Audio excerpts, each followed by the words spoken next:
Good morning, faithful listener.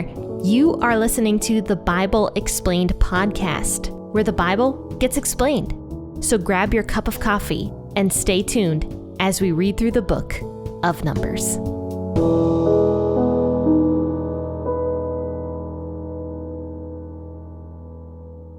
Hello and happy Monday, faithful listeners. This is Jenn with the Bible Explained podcast. And today is such a sleepy day. I don't know what it is. I'm tired today. I'm very tired. I've got my coffee, but I don't know. It's not waking me up today. And also my microwave is broken, so I can't heat up my coffee 500 times anymore. No, seriously, that's what I do. I let it go cold, then I go heat it up, then I take a sip, then I let it go cold, then I heat it up, and I do it probably like 5 or 6 times. I'm not even joking. I probably use my microwave more than I do my coffee. But all right, let's go ahead and read Numbers chapter 18. I'm only going to read a little bit today, verses 1 through 7. We're going to talk a little bit about God and his commands to the Levite tribe. So let's see what he has to say. I'll be reading out of the WEB. Yahweh said to Aaron, "You and your sons and your father's house with you shall bear the iniquity of the sanctuary, and you and your sons with you shall bear the iniquity of your priesthood. Bring your brothers also, the tribe of Levi, the tribe of your father, near with you, that they may be joined to you and minister to you. But you and your sons with you shall be before the tent of the testimony. They shall keep your commands and the duty of the whole tent. Only they shall not come near to the vessels of the sanctuary and to the altar, that they not die, neither they nor you. They shall be joined to you and keep the responsibility of the tent of meeting for all the service of the tent. A stranger shall not come near to you. You shall perform the duty of the sanctuary and the duty of the altar, that there be no more wrath on the children of Israel. Behold, I myself have taken your brothers, the Levites, from among the children of Israel. They are a gift to you, dedicated to Yahweh, to do the service of the tent of meeting. You and your sons with you shall keep your priesthood for everything of the altar, and for that within the veil. You shall serve. I give you the service of the priesthood as a gift. The stranger who comes near you shall be put to death." So you might think that some of this stuff has been repeated, and it actually has. A lot of this has been repeated from the other stuff that God has told the Levites what they're allowed to do and not allowed to do. A lot of this was mentioned back in the book of Leviticus, even if you've been with me for that long. You'll hear some of this stuff, but some of it's a little bit different. Here in Numbers chapter 18, there's a few verses that's a little different. But first, before I get into those, let me do a little recap about what God is saying here. So Aaron, the high priest, is the only one allowed inside the tent of meeting, inside the most holy place. Now, Aaron's sons, the priests, were allowed inside the tent of meeting, but they were never allowed to go inside the most holy place, which was where God lived. And even Aaron himself, the high priest, could only go into the most holy place once a year on the Day of Atonement. So the priests were the only ones allowed inside the tent of meeting or near the altar at all. Anybody else was not allowed near these things. That was very clear, and God states that here. It says basically that none of the tribe of Levi was supposed to go into the tent, and they were not supposed to go near the altar. Here's what it says in verse 3.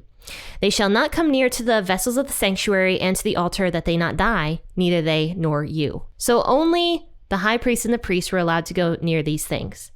And God actually calls this an iniquity, which is kind of interesting. In verse 1, he says, "You, Aaron, and your sons and your father's house with you shall bear the iniquity of the sanctuary and bear the iniquity of your priesthood."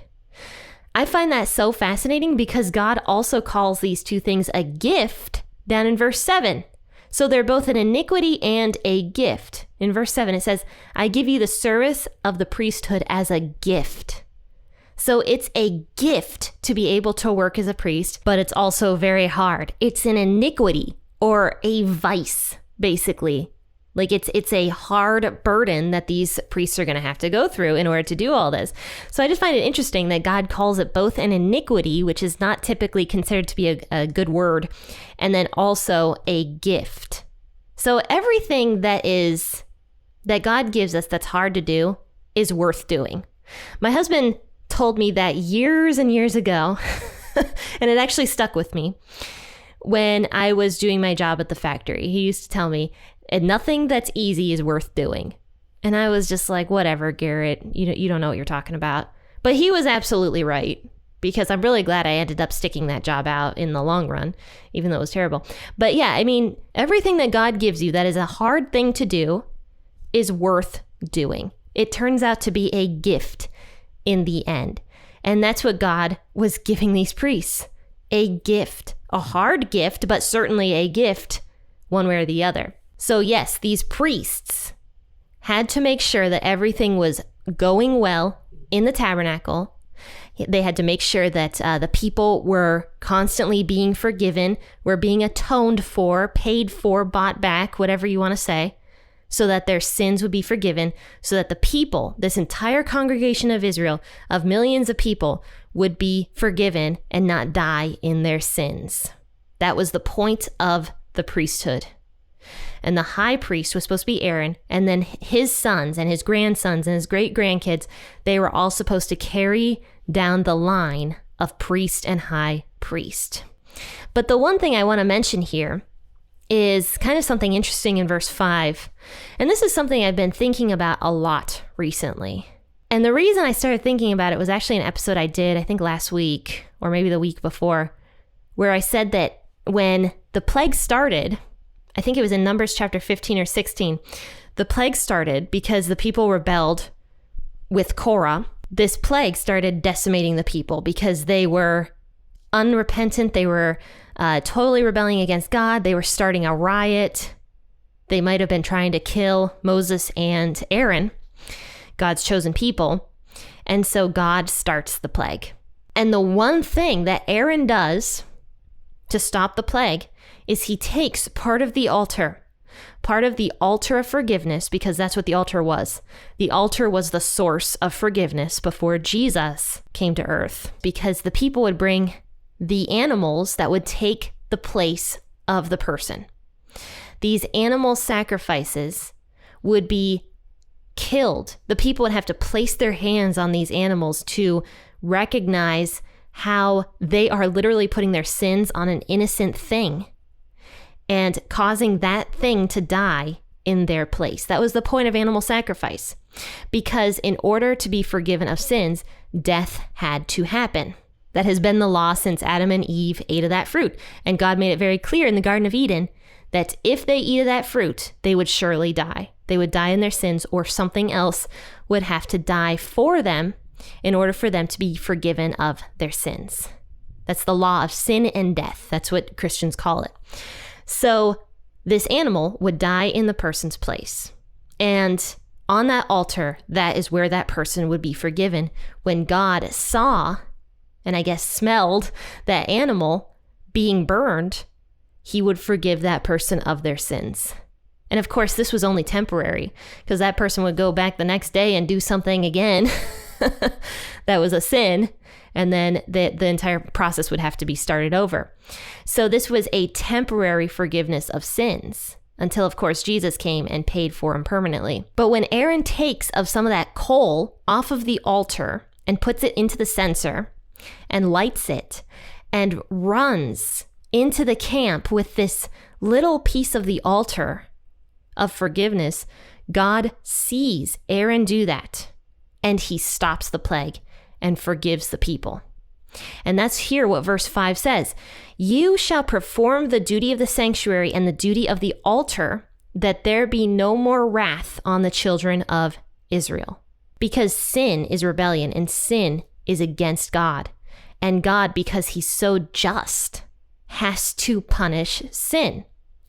So Aaron's entire role here, and the priest's role, was to do exactly what verse 5 says. In fact, this is the verse that really could sum up all of the priests, everything. Verse 5, that there be no more wrath on the children of Israel. You must perform the duty of the sanctuary and the duty of the altar. I do a college and career group, and one thing we talked about, I want to say like 2 years ago, somebody asked me in that group, they're like, why don't we see more of the Old Testament God in the New Testament? Like God the Father, where he's so just and he, shows his justness towards the people. Why don't we see more of that in the New Testament? And honestly, I didn't have a very good answer for that until the other day when I saw the story of Aaron running through the camp with the piece of the altar. And for some reason, it just clicked with me. It's because the second God saw that piece of the altar running through the camp, or rather Aaron running with it, he remembered the forgiveness of sins when he saw that, and he stopped the plague. In his mercy, he forgave the people because of that altar. But now, Jesus' blood has covered all of us at all times. And it says in Hebrews that Jesus is up there in heaven with God the Father, standing next to him, asking God the Father to forgive us, interceding for us constantly. So that is why we don't see as much of God's wrath in the New Testament as we do in the Old. God is still around. God the Father is still just. He's still up in heaven. But because our sins have permanently been covered, and Jesus is standing there next to him saying, my blood has covered that person, God the Father, just like he stopped the plague in the Old Testament only a couple chapters ago, he stops his wrath and instead shows his mercy towards the people because our sins have been covered. And I don't know why that struck me so much the other day, but it did. So before Jesus, that was the role of these human priests who couldn't do the same thing Jesus is doing for us literally on a constant basis with God the Father. These priests could only do it temporarily, and they could only do it to their human ability. They were supposed to take care of the altar so that God would not have to show his wrath on the people, his anger on the people for them rebelling, for them sinning, for them just totally going against God. The priests would make sure that the people were covered. So this was a very important role and a very tough role at the same time. But now we can ask for forgiveness anytime we need to. We don't have to do animal sacrifices. They are totally unnecessary anymore. They're just unnecessary. We don't need them because Jesus did it for us. So anybody that thinks that they still need to do animal sacrifices don't understand the power of Jesus. Animal sacrifices are totally unnecessary because Jesus has covered us completely. Now, of course, that being said, that's not the entire story. We obviously have to accept Jesus' forgiveness and Jesus' sacrifice for us to be able to be near to the Father, because that's what Jesus says. But I still find it pretty interesting that I guess I had a little bit of a deeper insight onto, God the Father and his relationship with Jesus. And I found that pretty interesting, and I wanted to share that with you guys. So faithful listeners, I hope you enjoyed this episode today and that you were blessed by it. But of course, come back tomorrow. We'll be doing an episode out of Luke, and I think we're about halfway done with Luke, if not a little bit more. And we're going to be finishing up Luke pretty soon here. So tune in tomorrow for an episode out of Luke. Share the podcast with somebody and go over to the Facebook page, facebook.com/P40Ministries, to keep updated with everything we are doing. But anyway, guys, happy listening and God bless.